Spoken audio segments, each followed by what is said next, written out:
ಇವತ್ತಿನ ವಿಡಿಯೋದಲ್ಲಿ egg green masala ಕರಿಯನ್ನು ಮಾಡ್ತಾ ಇದ್ದೀನಿ. ಒಂದ್ಸಲ ಈ ರೀತಿಯಲ್ಲಿ ಎಗ್ ಕರಿಯನ್ನು ಮಾಡಿ ನೋಡಿ.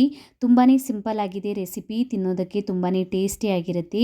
ಹಾಯ್ ನಮಸ್ಕಾರ ಎಲ್ಲರಿಗೂ, ವೆಲ್ಕಮ್ ಟು ಮೈ ಚಾನಲನ್ನು ಯಾರು ಹೊಸದಾಗಿ ನೋಡ್ತಾ ಇದ್ದೀರಾ ಚಾನಲನ್ನು ಸಬ್ಸ್ಕ್ರೈಬ್ ಮಾಡ್ಕೊಳ್ಳಿ, ಬೆಲ್ಲೈಕನನ್ನು ಪ್ರೆಸ್ ಮಾಡ್ಕೊಳ್ಳಿ. ನಾನು ಹಾಕಿದ ವಿಡಿಯೋಸ್ ನೋಟಿಫಿಕೇಶನ್ ನಿಮ್ಗೆ ಸಿಗುತ್ತೆ.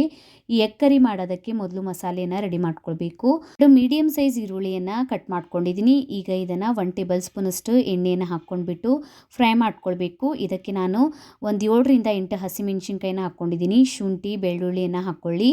ಖಾರ ಎಷ್ಟು ಬೇಕು ಅಷ್ಟು ನೋಡ್ಕೊಂಡ್ಬಿಟ್ಟು ನೀವು ಹಸಿಮೆಣಸಿನ್ಕಾಯಿನ ಹಾಕ್ಕೊಳ್ಬೋದು. ಇದನ್ನು ಸ್ವಲ್ಪ ಫ್ರೈ ಮಾಡ್ಕೊಳ್ಬೇಕು. ಫ್ರೈ ಮಾಡ್ಕೊಂಡ್ಬಿಟ್ಟು ಇದನ್ನು ತಣ್ಣಗಾಗೋದಕ್ಕೆ ಬಿಡಿ.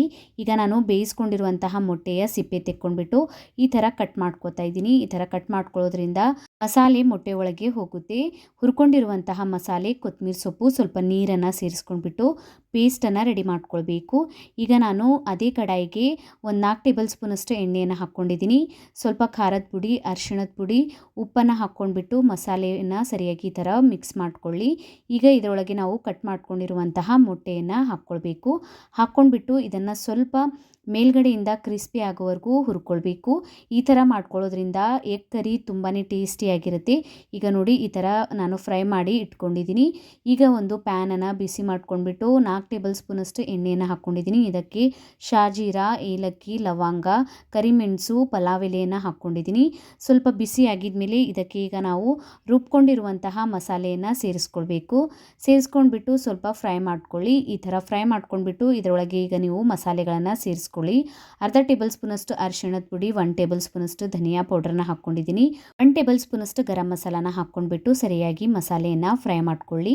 ರುಚಿಗೆ ತಕ್ಕಷ್ಟು ಉಪ್ಪನ್ನು ಸೇರಿಸ್ಕೊಂಡಿದ್ದೀನಿ. ಈಗ ಇದಕ್ಕೆ ಎಷ್ಟು ಬೇಕು ಅಷ್ಟು ನೀರನ್ನು ಸೇರಿಸ್ಕೊಂಡ್ಬಿಟ್ಟು ಈ ಗ್ರೇವಿಯನ್ನು ರೆಡಿ ಮಾಡ್ಕೊಳ್ಬೋದು.